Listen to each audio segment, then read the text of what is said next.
Libertarianism is an ideology built on neoclassical economics. Some of my final thoughts as a response to Unlearning Econ's response to my response, and I am Darjeeling Zen. And below is the referent article if you care to see it. So, first of all, I would really like to thank Unlearning Econ for his or her reply. I have a much better understanding of Unlearning Econ's position from the reply, as opposed to the original article, which, led me to some confusions. And I would really like to thank Unlearning Econ for this greater clarity. As I am not a libertarian, I think in this response I would like to divest myself and my comments from the voice of libertarians as such, and hopefully they might rise to their own defense, and I will be responding to Unlearning Econ's reply with my own thoughts, and perhaps this will result in a more authentic discussion. Unlearning Econ wrote that I am writing another post, but a couple of small points. I did not actually read that Wikipedia article. I have just come to conflate the two schools because of my repeated encounters with them and the fact they often present similar arguments with similar flaws. And when I formed my response to Unlearning Econ's initial article, I kind of began with the question, where is Unlearning Econ getting, what is my perceived misinterpretation of libertarianism and Austrian school economics? Where is this misunderstanding coming from? And so I did a quick Google search on neoclassical economics and popped open the wiki article. I perused the wiki article quite briefly and saw that there was some connections between the wiki article and Unlearning Econ's response. And if Unlearning Econ hasn't read the article, then obviously it just was coincidence or serendipity or whatnot. But there was this connection to the Austrian school with neoclassical economics in that article, which I think is perhaps an error. And also there were the three premises of neoclassical economics. In the wiki article, which were that people have rational preferences among outcomes that can be identified and associated with a value. Individuals maximize utility and firms maximize profits. And thirdly, people act independently on the basis of full and relevant information. And of course, Austrian economics would have some problems with these three premises. Austrian economics would agree that people have rational preferences, but those preferences are subjective, and they are, we'll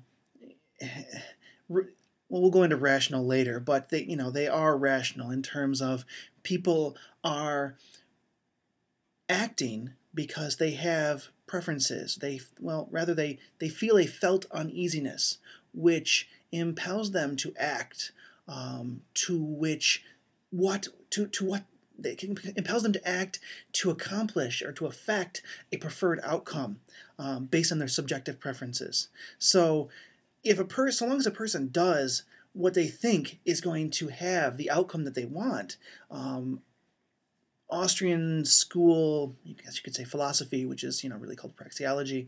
The praxeology of Austrian economics would say that as long as people are acting to somehow improve their condition or to affect a preferred outcome in the world, then they are acting rationally. And this gives us the ability to say that doctors treating cancer 200 years ago were acting rationally. They were not irrational people. They just didn't understand, what cancer was and how to cure it, and or how to treat it. And they did the best they could with the knowledge that they had. And it was a rational course. They were not irrational for not understanding certain things. And doctors today are rational for treating cancer the way the current medical standards for treating cancer are. And yet, probably in the future, those medical standards will also change. And so, the doctors now don't become irrational when the medical practice changes and when the understanding of cancer changes. So people do act rationally according to Austrian economics, but according to their own subjective preferences among their own preferred outcomes, and that can be identified and associated with a subjective value. I think neoclassic economics doesn't make this distinction between objective and subjective value. I think that's one of the main divergences between Austrian economics and neoclassic economics, that neoclassic economics, things have objective value. Whereas in Austrian economics, things do not have objective value. All values are subjective. And, the market prices are the aggregate prices of all those subjective values, right? So individuals maximize utility and firms maximize profits. Well, Austrians say that people, they try to affect their preferred outcomes, and in a sense, this is useful to them. But so I guess that works in a way from Austrian neoclassical economics. Austrian economics, however, would not allow for the firms maximizing profits. I guess sort of, but not really. Austrian economics wouldn't analyze a firm as a collection of individuals. It would analyze only individuals as such, as only individuals act, because only individuals, make actual volitional choices. So firms as such are not considered a unit of analysis, only individuals. And then thirdly, people act dependently on a basis of full and relevant information. In Austrian economics, is completely consistent with the fact that people only ever have a finite amount of information and knowledge available, and they do the best with the information and knowledge that they have. But, I guess that we'll move on from there. That's just to give you an idea of the differences between the premises of neoclassical economics and Austrian economics. So UnlearningEcon also said, the point about the mafia, if we just changed the name to the mafia, but they were performing the exact same role as the government legitimately, then I would not consider it theft. My argument doesn't stem from the validity of the use of force because it is used. That would be begging the question. Instead, it stems from the observation that income is not solely earned by an individual but derived from the system he is in, and as such, a portion of that income going to the system should not be considered theft. So, I do think I kind of went really fast over that mafia analogy, and I will, in response to another responder, I will get more into that. But I really want some clarity from UnlearningEcon as to my argument doesn't stem from the validity of the use of force because it is used. That would be begging the question. What were you trying to say there? I'm not sure that hangs together quite nicely for me. What ethical argument is UnlearningEcon suggesting that is supporting these conclusions, which I think in their very nature are ethical themselves? So another problem is, why is the system in UnlearningEcon's idea considered to be materially equivalent to the mafia or the government, in whichever example you want to use? If the mafia creates a environment in which you can have a marketplace, why would does the mafia really create the marketplace, or individuals voluntarily creating the marketplace, and the mafia is just permitting it so that it can tax it? You know what I mean? So, or you can switch that for government or whatever. So, does the government or the mafia really create the system? And why would, I don't know if it necessarily follows that the mafia or the government creates the system. They're not creating the system. They are one aspect of a total system, which is ultimately composed of just, again, individuals making choices.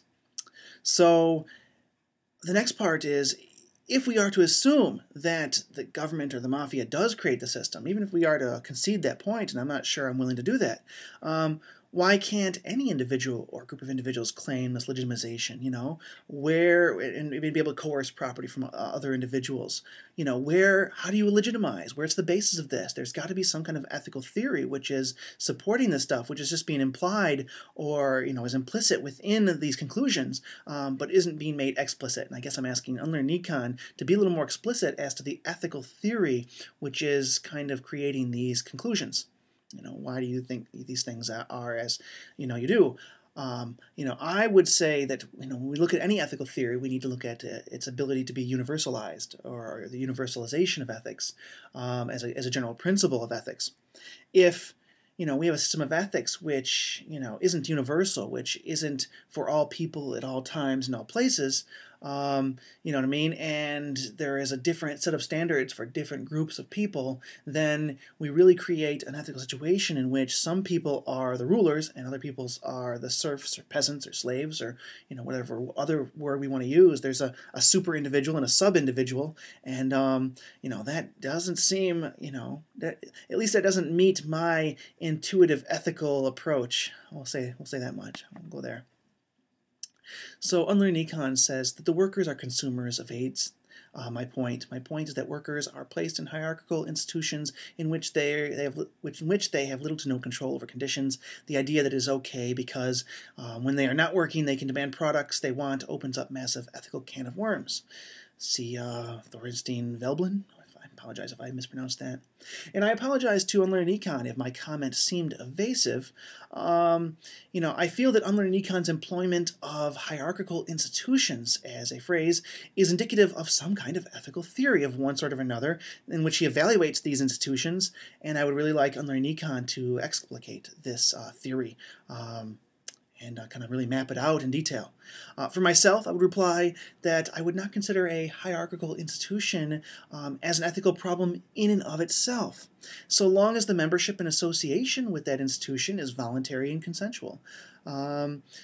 Conversely, if membership and association with the hierarchical institution is compelled or is mandatory or is involuntary, then I would agree this does create a massive can of worms, and that's exactly the issue that I'm kind of concerned with. So UnlearningEcon says, no offense, but did you follow any of my links? I provided some throughout to support my assertions with evidence and to prove I wasn't attacking straw men. So I guess I would say, time is a commodity like any other, and I apologize, but I took a quick glance at only a few of the links, those that I thought that might possibly contain some substantiation of what I thought relevant to the argument. So to answer honestly, no, I didn't look at all the links, only the ones I thought relevant or were of interest to me. I was more concerned with what you actually wrote down and what the actual text there. Footnotes are great, but, footnotes are just to support, not to contain the argument, right? Without evidence that libertarians are at large, that I guess what I was looking for was some evidence that you were going to supply that libertarians at large themselves claim association with neoclassical economics, and that they do so without criticism, and that then any criticism of neoclassical economics to be relevant to libertarians would appear to me to be something of a straw man. So unless you can show that libertarians at large accept neoclassical economics, and they do so, without criticism, that they accept it, on its face, if you could show that evidence, then it wouldn't be a straw man argument. But if you don't show that, I don't know. My experience with libertarians is different. So perhaps your libertarians are of a different approach than those of my acquaintance. Every theory, of course, has its crazy adherents.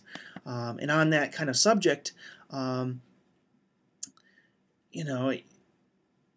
would say that, you say that liberals, don't have crazy adherents, and as a person who self-identifies myself as a radical liberal or as an proponent of radical liberalism, I have to say we kind of have some embarrassing nut jobs who agree with us, but I'm not sure that their reasoning for why they agree with us is particularly credible or makes sense to me, but every group has their crazies, right?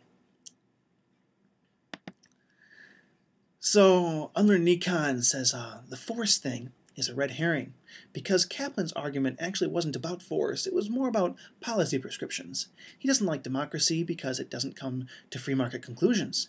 He thinks that voters are irrational because they don't see the world like free market economists. This is silliness. So I don't know who this Kaplan fellow is, and so I'm not really going to comment on his argument. I'm sure from the sounds of things, this is part of your blog, and this is an ongoing argument, or maybe he's got some other blog and you're commenting on his, I don't know. I guess for myself, I would say that, well, democracy is a hierarchical institution, right? The majority rules and is superior to the minority. There is the hierarchy. And this democracy is only ethically problematic when membership and outcomes are compulsory, right? So the use of force, I think, would be always relevant to a discussion of ethics. If we may assume, and I do, that human beings have inalienable rights, that they are something more than animals by their rational nature, by the fact that they are thinking and choosing entities, I make that presumption. So the rights I refer to are not whimsical rights that may be given or taken away. These rights are irrevocable and are the result of the nature of persons as rational and ethical entities.